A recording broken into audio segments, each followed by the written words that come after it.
magandang araw. Magluluto pa ako ng adobong sitaw. Lagyan ko na po ng mantika.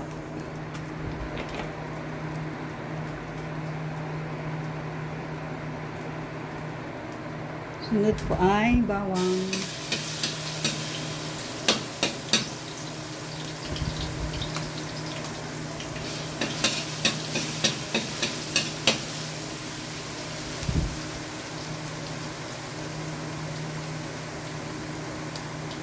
Tapos sibuyas. Isang-isa lang po.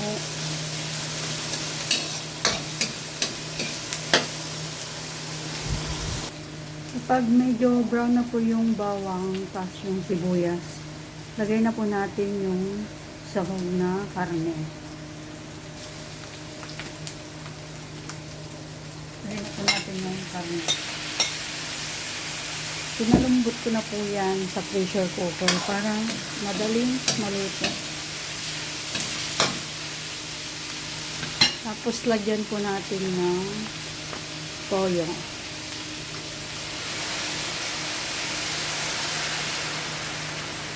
Tansya-tansya na lang po mga kamadong raso. Tapos lagyan na po natin ng pamintang durog. Tapos lagyan na rin po natin ng bechin. Tapos halo-haloin.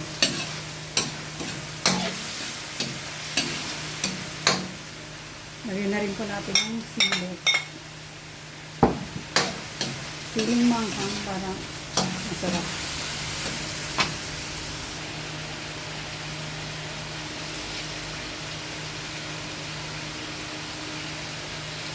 Tapos lagay na po natin yung sitaw. Mura po ang sitaw ngayon kaya naparami ako ng bili. 2 tali, 40. Bali yung isang tali po, 20 lang. Halo-haloin lang po natin.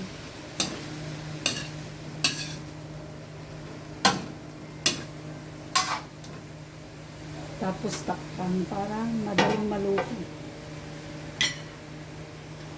Buksan na po natin. Tapos lagyan po natin ng oyster sauce.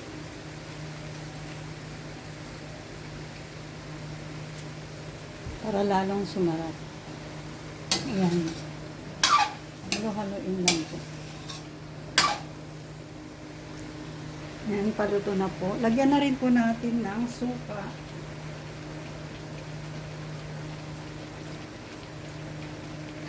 Ang gamit ko pong suka ay suka ng Taiwanese. Masarap po ito. Huwag pong lagyan ko po ng konting bagoong pampalasa kasi medyo matabang. Ito po yung kakaibang adobo. May bagoong.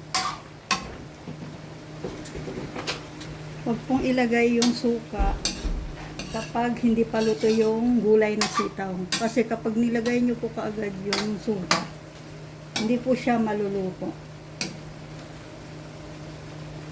Ayan na po yung adobong sitaw at pork ni Madam Ilocana. Kain na po tayo. Thank you for watching. Bye-bye.